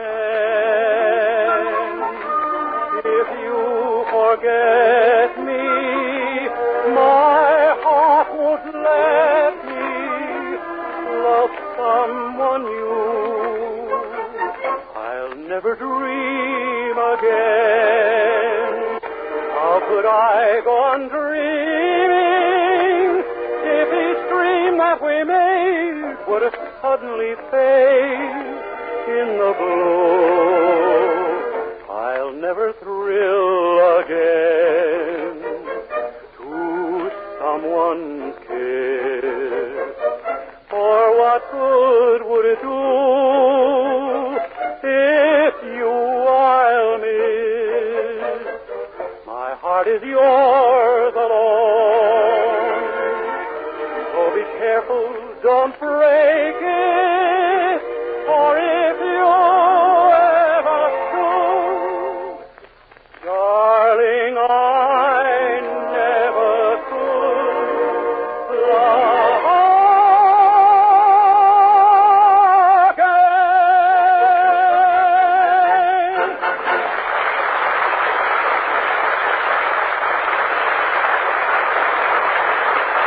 Well, because of a transposed newspaper photograph, the Andersons are convinced that Dennis Day is really Schuyler Van Rensselaer, suffering from amnesia.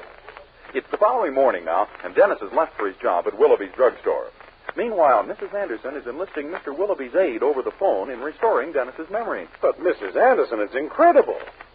You're positive it was his picture? Yeah. Well, we've got to restore that poor boy's memory. Not only for the $10,000 reward, but for other reasons, which don't interest me. Huh? Well, shock sometimes snaps them out of it. I may try that. Yes, you see, shock. Oh, I have to hang up, Mrs. Anderson. Here we go. Good morning, Mr. Willoughby. I beg your pardon, sir? Quick, what's your name? Mr. Willoughby, do you feel all right? Of course I do. What's your name? Gee, if you can't remember it, don't go near Mrs. Anderson. She'll let you have it with a fire tongs. Dennis, you need help. You've got to recover your true identity of Schuyler Van Rensselaer. Yeah, that's what Mrs. Anderson says, too. Well, there's only one way to get that help, my boy. Go to a psychiatrist. You think a foot doctor can help me? A psychiatrist is a doctor of the mind, Dennis. And there's a very good one right here in Weaverville. But, Mr. Willoughby, Dr. Waldsberg has handled cases much more abnormal than your son. One patient of his bit his nails. Dr. Waldsberg cured him within 2 weeks. Well, a person can bite his nails and still be normal, can he? Not when he does it right through his shoes.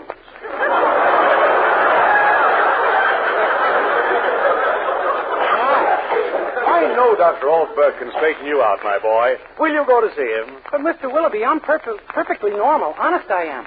Dennis, you want to be heir to a fortune, don't you? Gee, you mean a psychiatrist can do that for me? He certainly can. Boy, that's different. I should have gone to one of those fellows before I ever started working. Splendid. I'll phone him that you're on the way.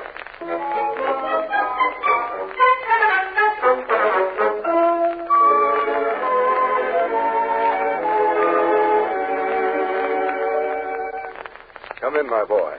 Come right in. Thank you, Doctor. Now then, you're the young man who thinks he's Dennis Day. That's your trouble, is it? Yes, sir, and I've got it bad. Well, we'll soon have you all straightened out. Suppose we get a little of your background, what you remember of it. Yes, sir. Let's go right back to your babyhood. What kind of a baby were you? A boy. Yes, I know. But was there anything unusual or odd about your babyhood? Well, half the time I couldn't see. Ah, couldn't see? That's right. It was on account of my mother being so nearsighted. Oh, heredity, eh? Oh, no, sir. It was just that half the time she put the rubber pants on the wrong end of me.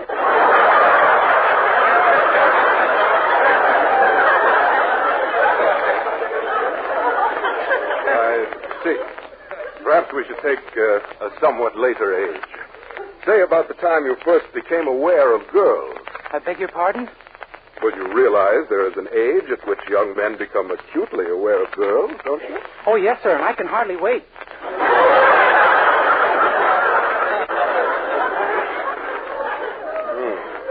Obviously schizophrenic. Again, how I'd like to beg it? Schizophrenic, split personality. Oh. You have submerged your true character, hard-drinking, woman-chasing Van Rensselaer, beneath the assumed character of Dennis Day, who is just the opposite. Do I make myself clear? Oh, yes, sir. It's just that I don't know what you're talking about. In other words, your amnesia is caused by an inner revulsion to your true self. I can confirm my findings with a very simple test. Have you ever heard of word association? No, sir. I don't join many clubs. I'm referring to a psychopathological test. Or to try and put it more understandably, neurasthenic. You missed.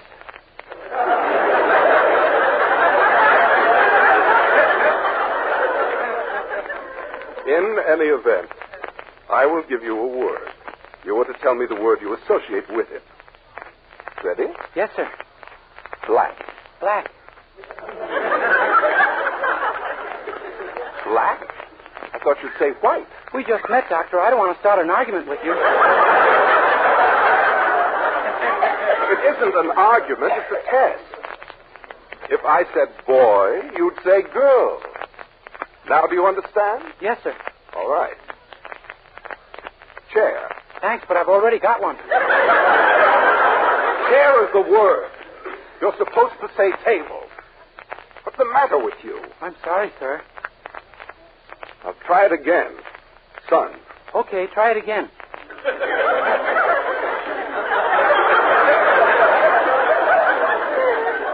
I am trying it again. Please listen. Son. I'm listening, Pop.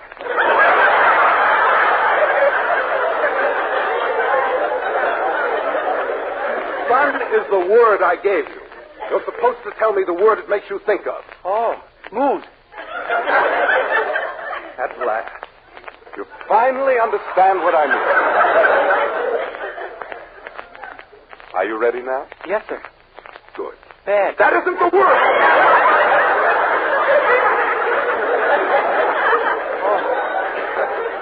I'm sorry. I'll give you the word now. Table. Martin O'Malley. What has Martin O'Malley got to do with table? Well, he's a friend of mine from Hooperstown where I used to live. He was always under it.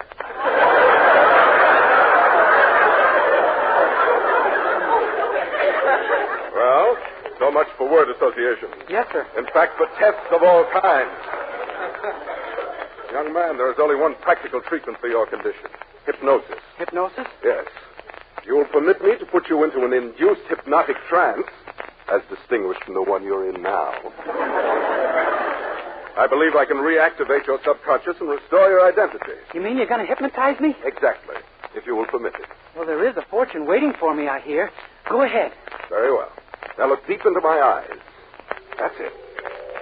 You're getting drowsy. Your senses are becoming numb. You're falling asleep. Asleep. Sleep. Sleep. Hey, Doc, wake up.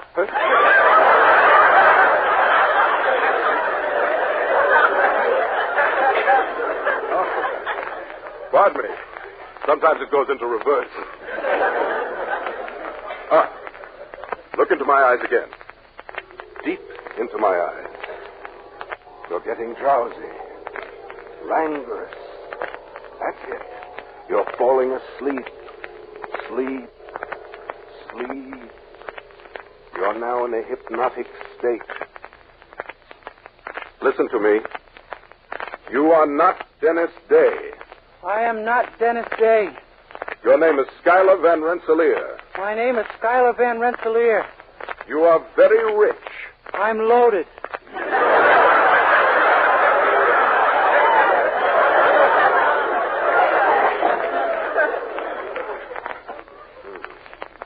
You're a playboy, mad about women. I'm a playboy, mad about women. You like to take a drink now and then.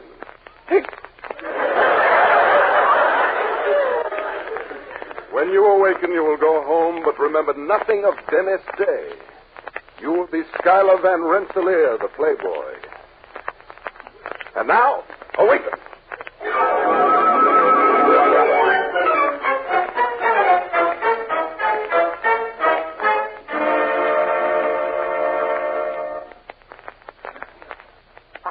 And still no sign of him, Poopsie. Are you sure the boy's all right? Of course he's all right, Herbert. Mr. Willoughby told me on the phone he'd sent him to Dr. Allsberg, the psychiatrist. And you really think that he'll come back here thinking he's Schuyler Van Rensselaer? I do. Well, if I know Dennis, there's a much better chance that Dr. Allsberg will go back to Vienna thinking he's Sigmund Freud. You're always... Oh, that may be he. I'll go. Dennis. The name is Schuyler, Shorty. Who are you? Why, don't you know me? I'm Herbert Anderson. Glad to meet you, Herbie. Is that all there is of you, or are you standing in a manhole?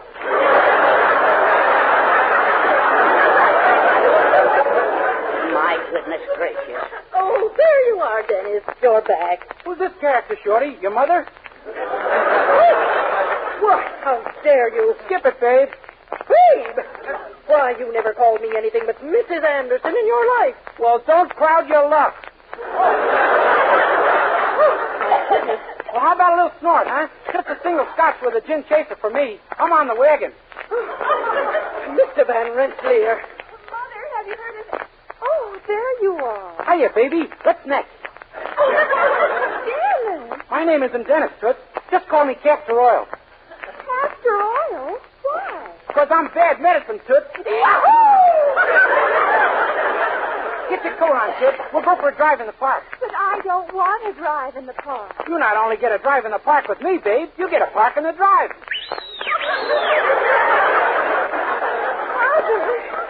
Mother, what's come over Dennis? Why, he's become a terrible ladies' man. Yes, sir. All I need now is a terrible lady. Oh, that's you, Frizzletop. You busy? Frizzletop? Why, you've got... I've got $10 million. Yes, you have, haven't you? Oh, forget it. This is the babe I'm interested in. What do you say, dollface? Oh, how could you be so awful? You ought to be ashamed. Now, don't race your motor, Toots. I'm feeling give-inny if you're feeling give-outy. Oh, you beast. Take this. Why, Mildred. Mr. and Mrs. Anderson. What? Where am I? Uh-oh. I think the enchanted hour is over. Why, you're home, Dennis. What on earth happened to you? Gosh, I don't know. The last I remember, I was in Dr. Allsberg's office. He hypnotized me. Hypnotized you? Then you're not Schuyler Van Rensselaer. Oh, please, don't start that again. I'm Dennis Day. Honest, I am. Mildred, did I act funny? I should say you did. And the things you had nerve enough to say to my mother. Oh, golly. I'm going down to the doctor's office right now and tell him off plenty. And I'm going with you, Dennis. Are you going to tell him off too, Mr. Anderson? No, sir. I'm going down for a treatment.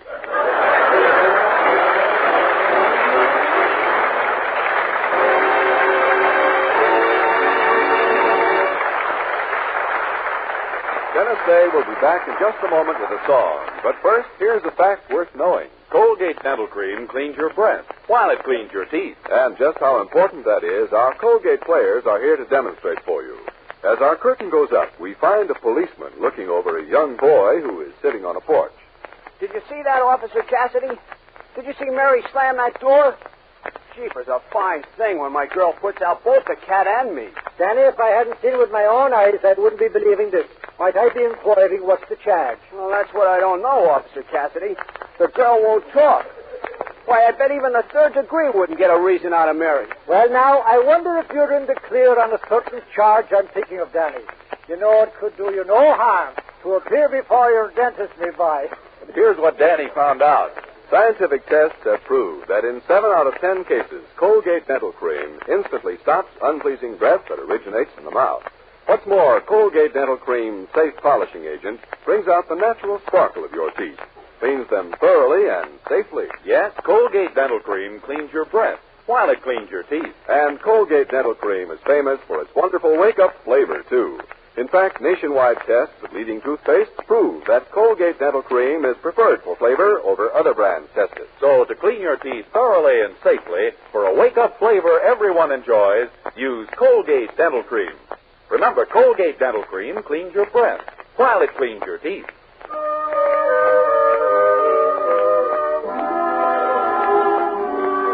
Here's Dennis Day and Charles Dant's beautiful arrangement of September Song.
Dennis Day can be heard with Jeff Benny every Sunday.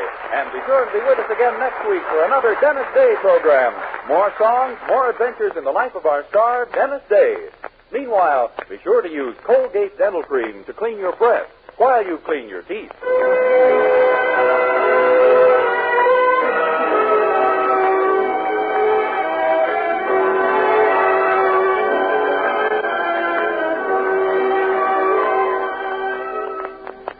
It's new, it's amazingly different. Not a liquid, not a soap, but an utterly new cream shampoo that leaves hair soft, radiant, glamorous, and also easy to manage. It's Luster Cream Shampoo, created by Kay Dumas, who combined rich lanolin with secret ingredients. Use Luster Cream Shampoo and see how soft, how naturally lovely, how brilliantly alive and well-behaved your hair can be. Ask for Luster Cream Shampoo at cosmetic counters.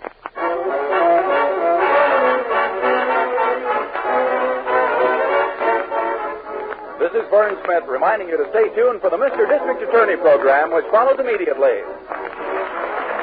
This is NBC, the National Broadcasting Company.